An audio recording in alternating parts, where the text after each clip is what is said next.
The moment I pulled into my warehouse parking lot that morning, my stomach dropped. It wasn't just one or two cars in the wrong spot. It was a sea of vehicles, dozens of them, packed so tightly that there wasn't a single open space left. My heart pounded as I gripped the steering wheel, trying to process what I was seeing. My delivery trucks were lined up outside, unable to enter. My employees had nowhere to park. And there, right in front of me, was a group of strangers laughing, unloading groceries from their cars, chatting like they owned the place. My hands clenched. This wasn't a mistake. This wasn't an accident. This was a takeover. Love seeing entitled people get what they deserve. Subscribe for more crazy stories like this. I slammed the car doors shut and stalked toward the warehouse entrance, my shoes crunching against the pavement. The closer I got, the clearer it became. These cars weren't abandoned. They belonged to residents of the nearby HOA community. My warehouse had always been private property, my hard-earned business. Yet these people had taken it upon themselves to turn it into their personal parking lot. No permission, no notice, nothing. I spotted a woman stepping out of a white SUV, adjusting her sunglasses as she slung a purse over her shoulder.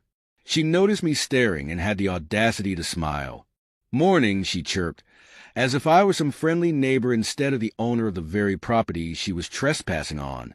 I didn't reply. My blood was boiling too much for small talk. Instead, I yanked my phone from my pocket and dialed Karen, my assistant. She picked up on the first ring. "Mark, are you seeing this?" Her voice was already laced with frustration. "The guys are calling me left and right. No one can park, and our delivery schedules are getting thrown off." "I see it," I said through clenched teeth. "Did someone authorize this? A special event or anything?" "No way," Karen replied. "We never gave permission to anyone. These aren't our people." I exhaled sharply, my jaw tightening as I turned back toward the lot. I could already tell this wasn't going to be an easy fix. "All right, I'll handle it," I muttered before hanging up. I stormed across the lot, past rows of sedans, SUVs, and minivans, their windshields reflecting the morning sun like a taunt. Many of them had stickers from the nearby HOA community, the same HOA that I had deliberately avoided dealing with when I bought this warehouse. I had picked this location because it was supposed to be independent, away from neighborhood drama and entitled suburban politics. Yet here I was, forced into a battle I never signed up for. I headed straight for the HOA office. It was a short walk from my warehouse, nestled inside a pristine community with perfectly trimmed hedges, spotless sidewalks, and a false sense of order. Everything about this place screamed control. As I stepped inside the community center, the receptionist barely glanced up from her computer before offering a sweet but robotic smile, as if she hadn't just been part of ruining my morning. "I need to speak to whoever's in charge," I said, my voice flat but firm. "There's a serious issue with my property." The receptionist tilted her head. "What kind of issue, sir?" "Your residents have taken over my private parking lot."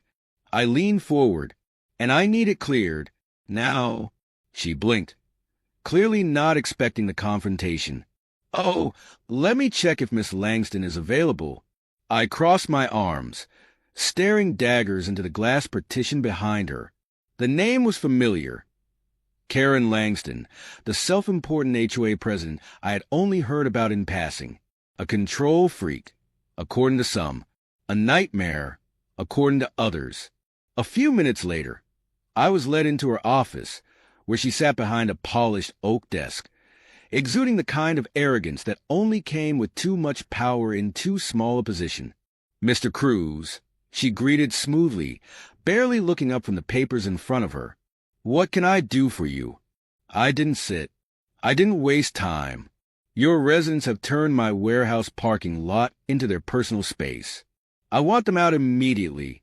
She finally looked at me then, a carefully neutral expression masking something far more condescending.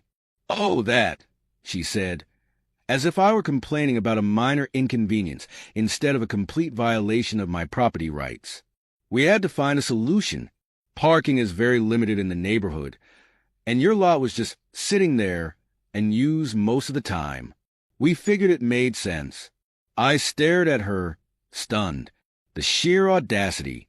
You figured? I echoed. You decided to use my property without asking. She sighed, as if I were the unreasonable one. It's for the community's benefit. Surely, as a local business owner, you understand the importance of supporting the neighborhood.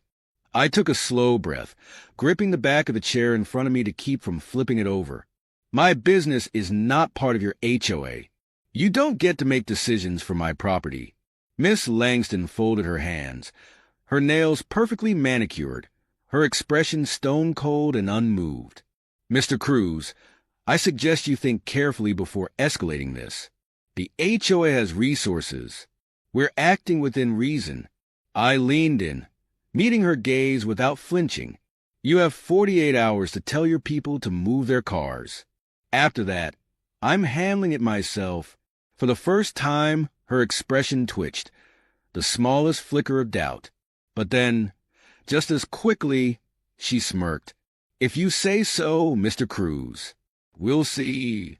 I left her office seething, my fists clenched so tightly my nails dug into my palms. This wasn't just about parking. This was about power, control, and entitlement. She thought she could walk all over me. She had no idea who she was messing with. The next morning, I pulled into my warehouse lot, half hoping that maybe, just maybe, the HOA had come to their senses and cleared the vehicles. But the moment I turned onto the property, that hope shattered. If anything, the situation was worse. There were even more cars now, some parked so recklessly that they blocked access to the loading docks entirely. My delivery trucks were backed up onto the street, drivers standing outside, shaking their heads in frustration. My employees were forced to park blocks away and walk, already grumbling about the growing inconvenience. And the worst part, the HOA residents acted like they belonged here. A man in a polo shirt strolled across my lot, sipping coffee like it was his personal driveway. A woman loaded grocery bags into her trunk without a second thought. No one had even tried to reach out. No effort had been made to fix this. It was clear now. They were ignoring my warning entirely. I clenched my jaw, gripping the steering wheel so hard my knuckles turned white. Fine. If they wanted to play this game, they had no idea what was coming. I stepped out, phone in hand, snapping photos of every vehicle, license plates, parking positions, the way they obstructed my business operations. Every detail documented. If they thought they could just brush this off, they were dead wrong. I made sure to take wide shots of the entire lot, capturing just how out of control the situation had become. The moment I finished, I dialed my lawyer. Jacob, it's happening. The HOA ignored my warning, and now my lot looks like a public parking garage. I need to know my options. Jacob let out a low sigh on the other end. Did you put up signs? I will today, I replied, and I have all the photos and records. Good, he said. Post those signs immediately. Give them a final warning. Document everything, and if they still refuse to move, you're fully within your rights to tow. But make sure you cover every legal step. HOA types love to twist things in their favor. Don't worry, I muttered, already walking toward my office. I'll handle it. Karen was waiting for me just inside, arms crossed, her expression mirroring my frustration. They didn't move a single car, did they? She asked, already knowing the answer. I shook my head. Nope. More of them showed up, she huffed. Unbelievable. I overheard some of the employees complaining. A few are already talking about looking for other jobs if they have to deal with this nonsense every day. My irritation spiked further. That's not going to happen. We're ending this. Without another word, I grabbed a stack of newly printed no parking. Private property. Violators will be towed at owner's expense signs from my office and marched outside. One by one, I bolted them onto the fences, placed them at every entrance, and even put a few right in the middle of the lot where they couldn't be ignored. Each time I hammered one into place, It felt like slamming the final nail in the HOA's coffin. Residents passed by as I worked, some staring in curiosity, others pretending not to notice. A man in a suit actually had the gall to smirk at me as he walked toward his car. I knew that look. It was a look of someone who believed I was powerless to stop him. He had no idea how wrong he was. Once the last sign was in place, I took photos of each one, making sure I had evidence in case the HOA tried to claim ignorance.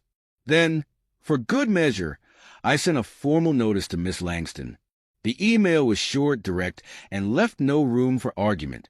Miss Langston, your residents continue to trespass on my property despite my warnings. As of this moment, no parking signs have been installed, and this serves as your final notice. You have 24 hours to notify your community and clear all unauthorized vehicles. Any cars still on my lot after the deadline will be towed at the owner's expense. I have documented every step and will enforce my property rights accordingly. Consider this your last chance. Mark Cruz. I hit send and sat back, exhaling slowly. There. She had no excuse now. If she refused to act, that was on her. I went through my call list next, reaching out to a towing company I had researched the night before. The moment they picked up, I laid out the situation. This is private property, and they're parked here illegally. I have all the documentation, legal notices, and signage in place. The dispatcher on the other end confirmed they had experienced handling HOA disputes before. We'll send trucks out tomorrow morning. Just make sure you have the paperwork ready. Oh, I will, I assured her. That evening, I stayed late at the warehouse, watching the lot, waiting to see if the HOA would make a move. But they didn't. Cars came and went, residents treating my property like some free parking benefit they were entitled to. No one removed their vehicle. No one acted like they even noticed the signs I had spent all day putting up. It was infuriating, but at the same time, it solidified my decision. The HOA thought they could push me around. They thought their little bubble of control extended beyond their community. They were about to learn just how wrong they were. The next morning, the tow trucks would arrive, and the fun would really begin. The sun had barely begun to rise when I arrived at my warehouse the next morning, but the lot was just as packed as ever. The same entitled HOA residents, the same careless parking jobs blocking my docks, the same smug sense of ownership radiating from people who had absolutely no right to be here. But today wasn't just another frustrating morning.